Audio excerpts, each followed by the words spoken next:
Good morning-ish, middle of the day. I'm Kathleen Stacks, and I'm going to give a brief update about the rulemaking that we just completed, as well as some of the other recommendations that I'm sorry, I'm fighting a cold, so I don't normally sound like this, so I'll try to be louder. I'm going to give a little bit of an update on the task force rulemaking that we just completed, as well as a couple of other recommendations that came out of the task force. As I was thinking about what I was going to say this morning, it occurred to me that we're in a similar situation right now that we were in 2014 that ultimately resulted in the task force. And this was, I'm stepping on a wire that's making things weird. With the ballot initiatives, the task force was created as a effort to, as a compromise to have those ballot initiatives pulled off the ballot in 2014. And the task force got together to start to discuss and try to find some solutions to some of the challenges that we're still facing today.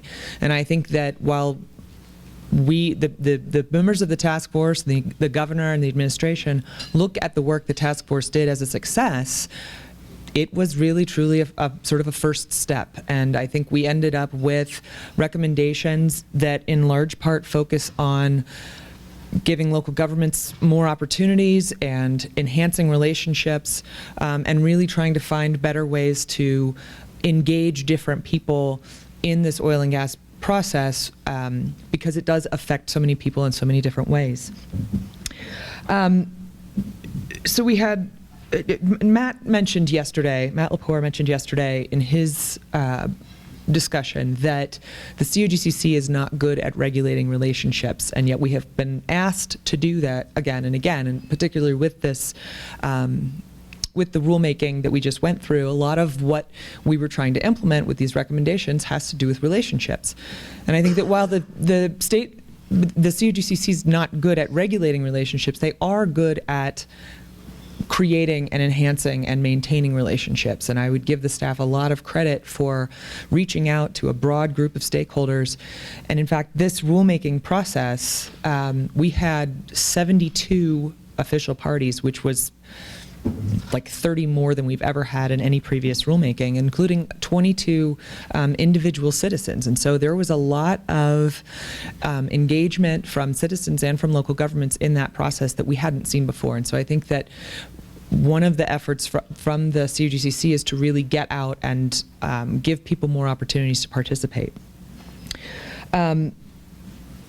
So the two recommendations that the rulemaking focused on were number 17 and number 20. Number 17 was focused on giving local governments an opportunity to get involved in the siting of large-scale oil and gas facilities earlier on in the process. And so we had to define what a large-scale oil and gas facility was, limited to those in urban mitigation areas. And it's a large-scale oil and gas facility is anything with 8 or more wells or 4,000 barrels of hydrocarbon capacity, either existing or new. And so it would be 8 new wells or a total of 4,000 barrels of hydrocarbons.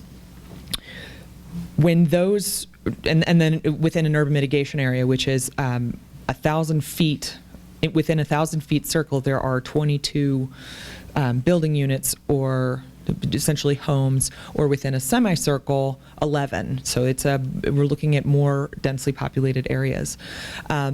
When those triggers are met, the operator has to go and consult with the local government about the location and present a notice to them, offer to meet with them, and try to work towards an agreement with the local government on the location for that oil and gas facility. As part of that conversation, they're looking at alternative locations and other possibilities for that proposed oil and gas facility. If the local government and the operator can come to some agreement, if one isn't already in place, because if you've already got an MOU or if the oil and gas locations are identified in a comprehensive development plan, then and the local government has already had some kind of input on where that location will be, if the local government and the operator come to agreement, then the process for approval by the COGCC goes quicker. The COGCC has also said that through this process, they'll give a lot of deference to the conditions that the local government and the operator agree on.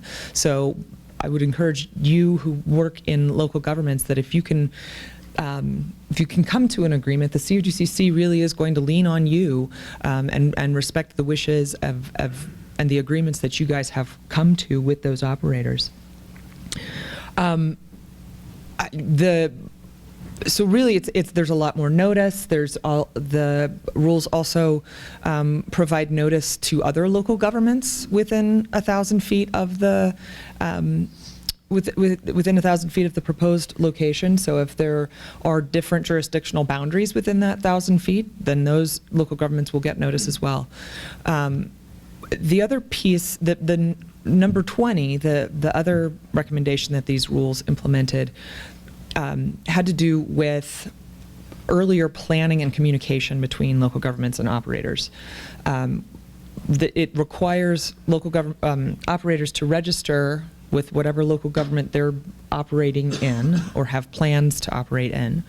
And then for municipalities who request it, the operator provides a good faith estimate of the number of wells that they're planning to drill within those municipal boundaries in the next 5 years, as well as maps of their existing sites and wherever they have applied for permits. So there's the point of both of those was to engage local governments earlier on in the process, have better communication, and so that we could have a more open dialogue and better planning, really, because it's not just oil and gas encroaching on local governments, and it's not local governments encroaching on oil and gas. Both parties are moving into the same areas, and so earlier and better communication and planning is really going to benefit, I think, everyone. Really quickly, some of the other task force recommendations that we have taken care of. Tammy's actually going to talk about one with the complaint hotline at CDPHE, but that's up and running. We've got more staff at COGCC and CDPHE as a result of these recommendations. We're taking a look at the local government liaison and local government designee program and finding ways to make that a better program. It's already a great program, but looking at ways to improve and expand information through that. And then one of the other big efforts that we're working on right now is our truck traffic working group. We've got a group of about 25 individuals, including county representatives. Kirby's been part of it. We've got La Plata and Weld as well, and other municipalities and operators and the motor carrier industry, looking at how to reduce impacts from oil and gas truck traffic on communities. And so we're sort of in the process of that. We're going to end up with a white paper that includes basically a bunch of tools and options that local governments and operators and citizens can look at to try to find ways to reduce impacts from oil and gas truck traffic on their communities. That's my quick overview of what's going on with the task force. I'm going to probably don't have any more time to seed, but I'm going to pass it on over to Dave, and we can do questions at the end.